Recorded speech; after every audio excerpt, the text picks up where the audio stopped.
For the longest time, we were selling, especially like our meat. We would have to just create a line item or one product that would say, bone-in pork chops, 1.0 to 1.1 pound, X number of dollars, which meant that we had 8 different options for bone-in pork chops.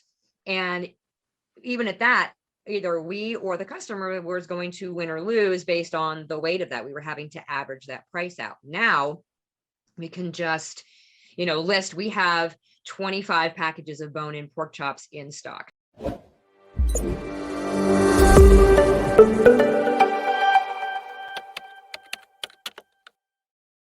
We are a small family market farm in West Central Missouri, and we are on 40 acres, but we cultivate about 4 acres of that for fresh produce.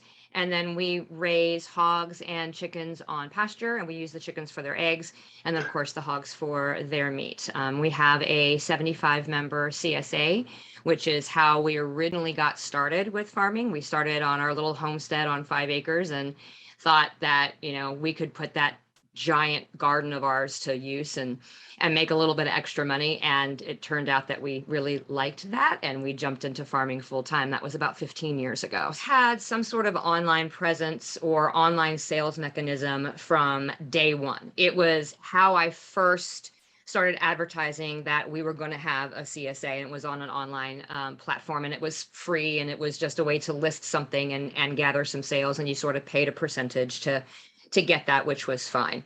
As the farm evolved, we sort of evolved with our needs of needing some sort of a platform, either to do sales or to manage the CSA, or a combination of both.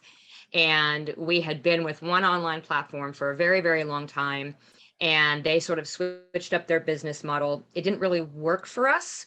And so we quickly moved to something else. And at the time, we had just switched over to using our Square, credit card processor for online sales and stuff. And it was working a little bit, but then of course 2020 hit, and we needed to find something that was going to work better than just enough. And so we scrambled to find some place and found another platform. It was working okay. And I listened to the Rural Woman podcast, and Caitlin Dubin, the host, had talked about Local Line, had somebody on from Local Line during one of her episodes. And honestly, it wasn't even an episode that I listened to. I skipped that episode because I thought, I have an online platform, I don't have to worry about it. And then cue up having problems with my online platform, and that little thing in the back of my head went, oh, hey, wait, didn't Caitlin do an episode on that? And so went back and listened, and then reached out to Local Line that way, and jumped on board. What do you use Local Line for? So what kind of sales channels do you guys use it for? And what does a day in your use of Local Line look like, I guess? Yeah. So every Monday I go out and I sort of estimate the harvest for the week. And I put that into our Local Line store. Our CSA members have already prepaid for the season, and they get a share of whatever we happen to be harvesting. But if they want additional items, they can jump into Local Line and place an order that way. We also always list all of our pork inventory. As soon as it comes back from the butcher, that goes in. As the eggs become available, those go in there as well. We also have customers for delivery that are not in the CSA program, and so they can go in every week prior to our delivery day every Thursday and place their order for home delivery. But then they also have the opportunity to place an order for pickup at our local farmers market locations. So as the markets start to open up during the season, those get listed as potential pickup locations, and then they choose a window for when they want to show up and pick it up. So it's already prepaid. They've already guaranteed that as soon as we have the first ripe tomatoes coming in the season, they can jump in there and they can grab them first.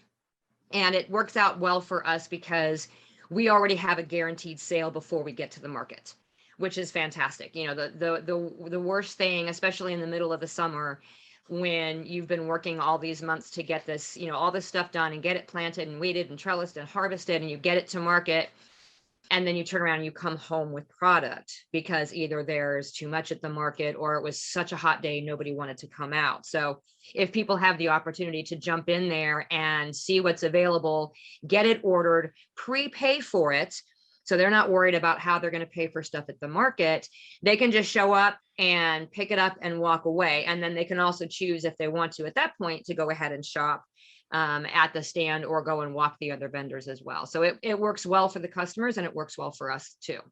Going back to the beginning of the week, we often hear from people who start with online sales that it's a challenge for them to be able to predict their inventory for the week.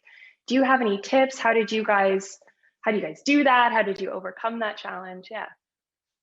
I mean, honestly, it's a lot of just practice. It's a lot of years of having done this, but there also has to be an understanding with the customer too. And that's where building customer relationships comes in.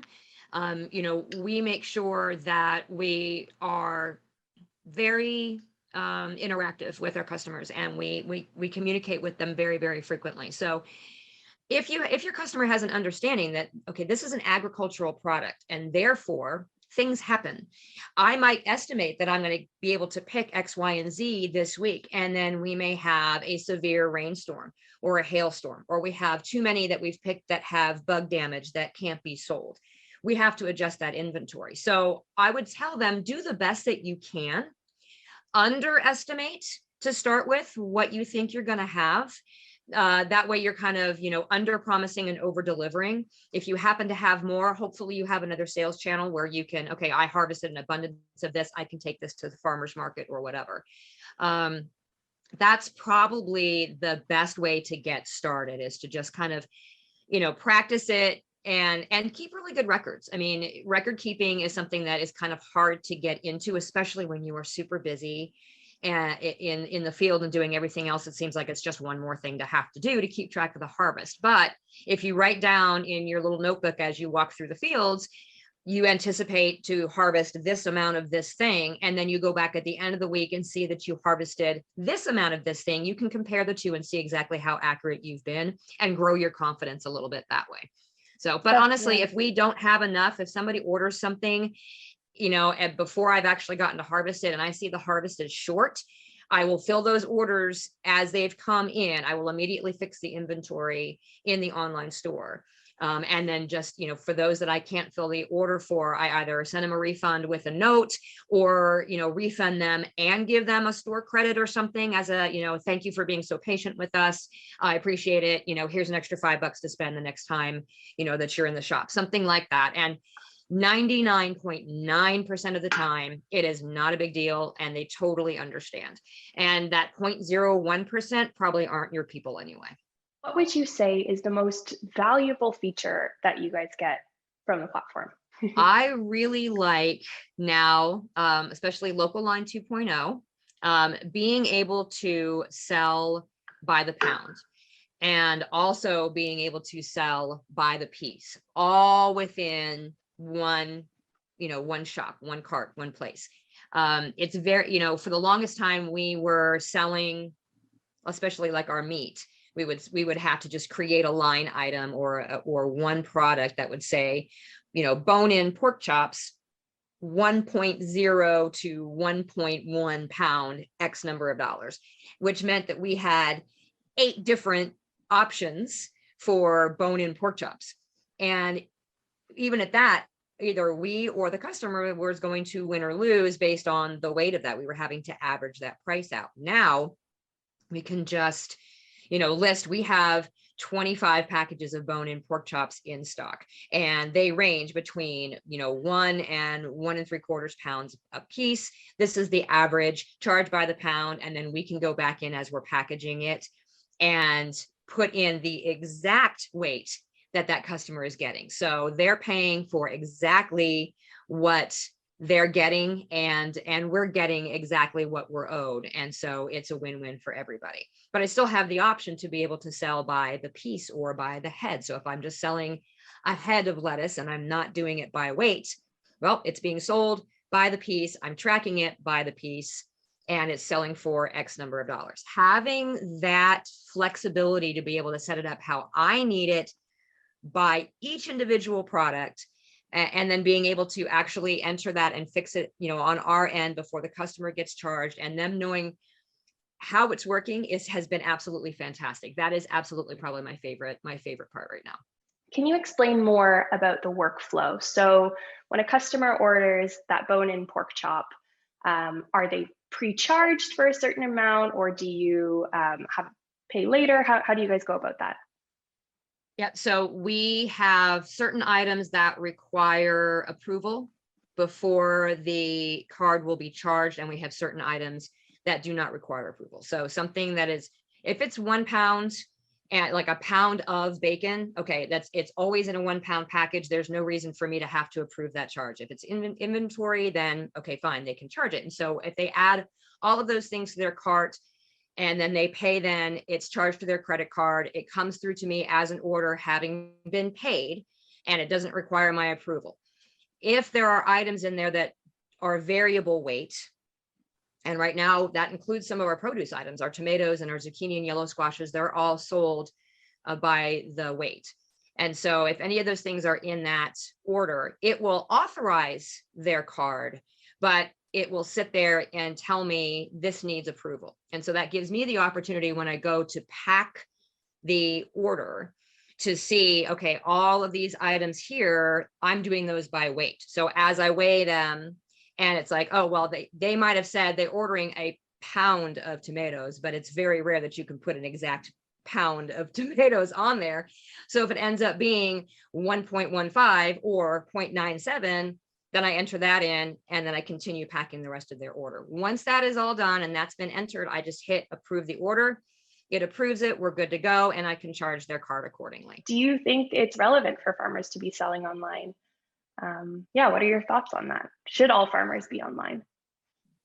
Yeah, I would say, except in the very, very, very rare circumstance, I would, yes, absolutely should be online.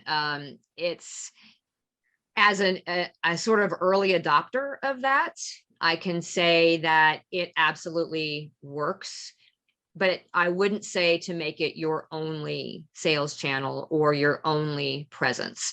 Mm-hmm. There is a lot to be said for having an online presence and putting yourself out there and having the ability for people to be able to find you in whatever manner is easiest for them. But there is also something to be said for that face-to-face connection. And yes, the more that you can communicate, with them online, like you are in person, show your face, show your animals, show your crops and your other products, that's fantastic. But they still want to know that there's a person there that they could actually go and see. I will admit, though, I have quite a few customers who joined our CSA who I have never seen, never met, because they joined during a time when we started doing the home delivery aspect of it. So they had never met us at the farmer's market.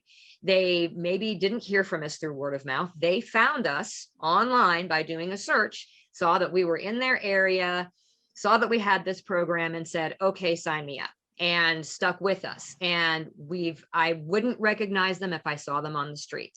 So there is absolutely something to be said for, hey, make sure that you have a presence online, even if it is just information about you.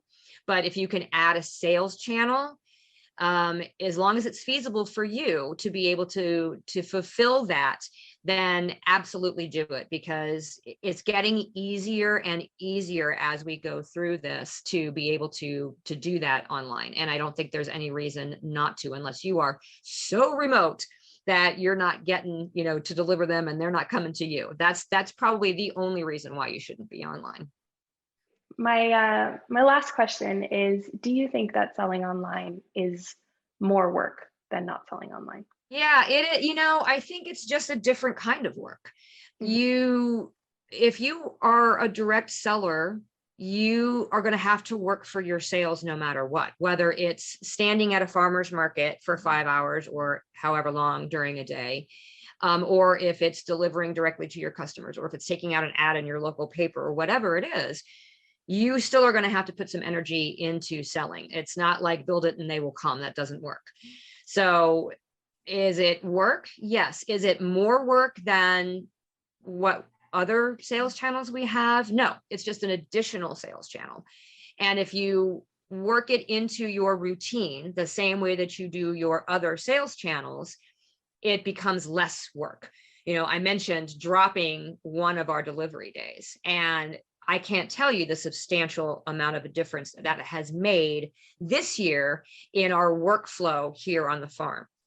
So if you jump into online sales and maybe you don't have to do delivery right away. Maybe you have them come and do some, pickup at the farm, at the gate, or you just start with pre-orders for pickup at the market, and you make packing those orders part of your routine as you're packing your trucks for the market. Whatever your current workflow is, see how you can sort of just stack online sales into one of those channels. And that's going to be the easiest way to sort of get started with it. And then figure it out from there. It's not going to be perfect the first time. Nothing ever is. So just know that there's going to be some mistakes along the way. Your customers are likely going to understand if there are some mistakes along the way. Make it up to them however you can, be gracious about it, and just continue to sort of tweak your processes a little bit. At that point, you'll figure out what works for you, and it absolutely is going to be better for your bottom line than otherwise.